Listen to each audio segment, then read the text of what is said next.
Hello friends, welcome to MSED point electromagnetic question answer series में हम आज कर रहे हैं क्वेश्चन नंबर 9th। और क्वेश्चन नंबर 9th है आपके सेकंड चैप्टर का, जिसका नाम है ये जो electric field in matter. Then हमारे पास में क्वेश्चन है, हाइड्रोजन परमाणु में ऋणावेश को गोले पर समान मात्रा में वितरित मानना है। हाइड्रोजन आवेश को एक गोला मानना है जिस पर ऋणावेश समान रूप से वितरित है। तो उसके लिए आपको परमाणविक ध्रुवणता ज्ञात करनी है। परमाणविक ध्रुवणता क्या होती है उसके बारे में हम डिस्कस करेंगे। हमने इसका डिस्कस हमारे अलग वीडियो में भी हम कर चुके हैं, जो कि हमारा MS मैथ्स चैनल पे है। वहां पे आप इसका पूरा एकदम सारे टॉपिक्स देख सकते हैं, वहां पे भी हमने इसकी बात की है। देन हम यहाँ पे बात करते हैं कि इंग्लिश में अगर इस क्वेश्चन को देखें तो है कि find the value of atomic polarisability of hydrogen atom assuming it as a uniformly negatively charge sphere. देखो यहाँ पे इसको गौर करना, ये नेगेटिवली चार्ज स्फीयर है। ओके, तो हम यहाँ से देखते हैं कि ये जो एटॉमिक पोलराइजेबिलिटी होती है इसका मीनिंग क्या होता है, फिर हम यहाँ पे नेगेटिव है इसका यूज करेंगे।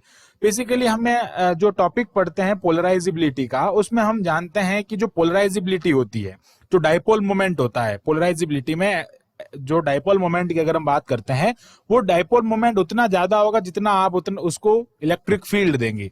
जितना ज्यादा इलेक्ट्रिक फील्ड होगा उतना उस इट मींस अपन क्या कह सकते हैं कि it is directly proportional to E, यानी कि dipole moment is directly proportional to इसको हम कहते हैं डाइपोल मोमेंट। ओके, ये हो जाता है डाइपोल मोमेंट।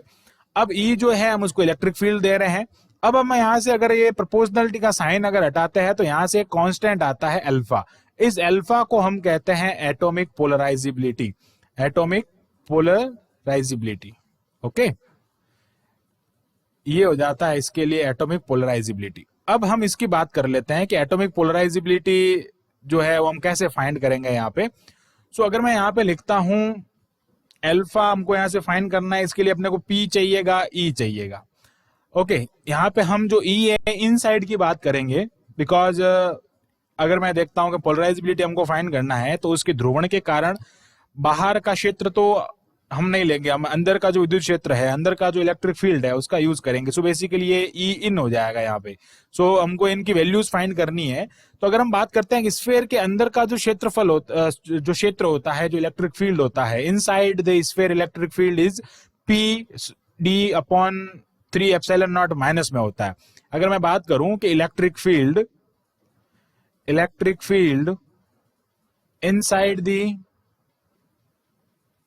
स्फीयर, कोई भी एक स्फीयर है जो कि यूनिफॉर्मली चार्ज्ड है, स्फीयर जो कैसा है, यूनिफॉर्मली चार्ज्ड है, सॉरी यूनिफॉर्मली पोलराइज्ड है। ओके, यूनिफॉर्मली पोलराइज्ड है। अब ये यूनिफॉर्मली अगर पोलराइज्ड है तो उस टाइम पे उसके अंदर जो होता है वो विद्युत क्षेत्र E in is equal to -PD/3 epsilon naught हो जाता है। अब हमको यहाँ से PD जो है वो फाइंड करना है और ये E फाइंड करना है। तो हमको एक तो हमने E फाइंड कर लिया। सेकंड अगर हम बात करते हैं, हमको यहाँ से क्या फाइंड करना है, डाइपोल मोमेंट फाइंड करना है। अब डाइपोल मोमेंट फाइंड करते हैं हम इस PD की डेफिनेशन से। बेसिकली जो PD होता है वो क्या होता है वो हम यहाँ पे समझते हैं। PD का मीनिंग होता है डाइपोल मोमेंट, इसको हम कहते हैं, PD को कहते हैं dipole moment per unit volume. Dipole moment per unit volume, इसी को हम कहते हैं PD या पोलराइज्ड डेंसिटी इसको कहते हैं। इसको क्या कहते हैं, पोलराइज्ड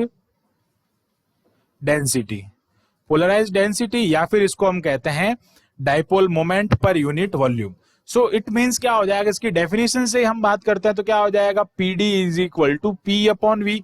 एंड हमको वैल्यू फाइंड करनी है P की, तो ये क्या हो जाएगा, PD इंटू V। ओके, और V जो है वो क्या है, यहाँ पे वॉल्यूम है। हम यहाँ पे लिखेंगे कि वॉल्यूम स्फीयर का क्या होता है, 4/3 πr³। अब R जो है यहाँ पे रेडियस है, R क्या हो जाएगा, R जो है वो रेडियस ऑफ स्फीयर है, जिसको हमने यहाँ पे लेट किया है, जो हाइड्रोजन एटम है उसके लिए यहाँ पे हमने R लेट कर लिया है।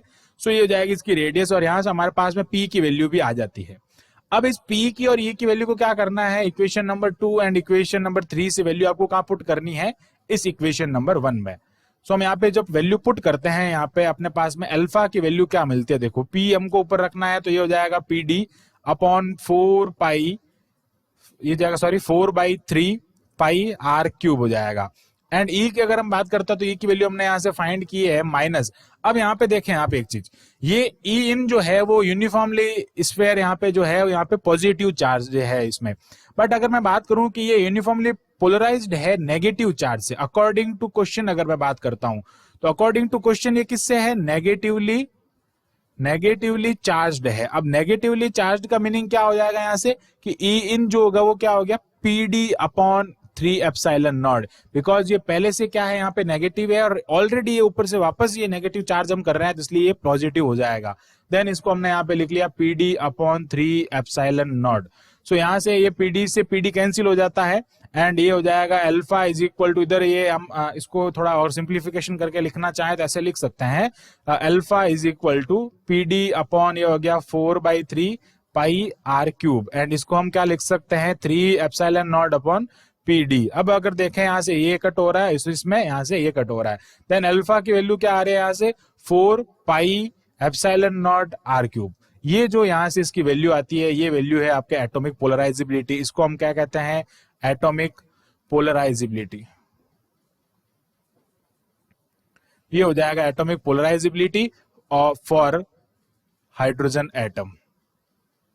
सो इस टाइप से हमने बहुत ही बेसिक तरीके से ये जो है फॉर्मूला का यूज करते हुए हमने यहाँ पे वैल्यू फाइंड की है। आई होप आपको ये जो क्वेश्चन है वो क्लियर हुआ होगा।